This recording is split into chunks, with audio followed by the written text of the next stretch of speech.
बघा, पहिली गोष्ट तर इतके वर्ष श्याम मानव मला ओळखतात, त्यामुळे त्यांनी पहिल्यांदा अशा प्रकारचे आरोप करायच्या आधी मला विचारायला हवं होतं. पण दुर्दैवाने मला असं वाटतं की इकोसिस्टीम मध्ये अलीकडच्या काळात सुपारीबाज लोक घुसलेले आहेत, सुपारी घेऊन बोलणारे लोक घुसलेले आहेत. दुर्दैवाने त्यांच्या नादी श्याम मानव लागले का, असा प्रश्न मला पडतो. पण एक गोष्ट मला स्पष्टपणे सांगायची आहे की या ठिकाणी अनिल देशमुख यांच्यावर आरोप लागल्यानंतर आमचं सरकार नव्हतं, महाविकास आघाडीचं सरकार होतं.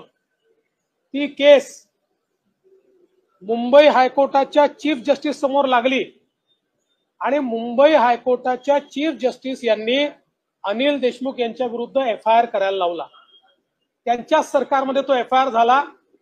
त्यानंतर ते जेलमध्ये गेले आणि ते आता बेलवर बाहेर आहे. ते काही सुटलेले नाही आहेत. 100 कोटीच्या वसुलीच्या केसमध्ये ते जेलमधनं बेलवर बाहेर आलेले आहेत. आणि मी एक गोष्ट अतिशय स्पष्टपणे सांगतो, मी आजपर्यंत बोललो नव्हतो. ते सातत्याने आरोप करतायत तरी मी शांत आहे, कारण मी अशा प्रकारचं राजकारण करत नाही, कोणावर डूक ठेवून राहत नाही. पण माझा एक सिद्धांत पक्का आहे, मी कोणाच्या नादी लागत नाही, कोणी नादी लागलं तर सोडत नाही.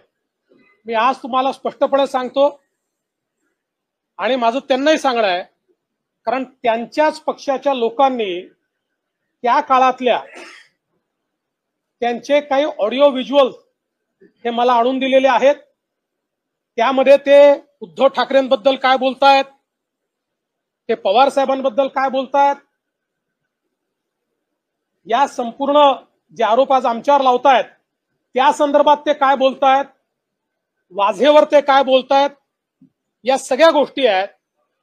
माझ्यावर वेळ आली तर मला त्या पब्लिक कराव्या लागतील. मी अशा प्रकारचं राजकारण करत नाही. पण रोज जर कोणी खोटं बोलून या ठिकाणी नरेटिव्ह सेट करण्याचा प्रयत्न करत असेल तर त्यांनी एवढं लक्षात ठेवावं, देवेंद्र फडणवीस पुराव्याशिवाय कधीच बोलत नाही.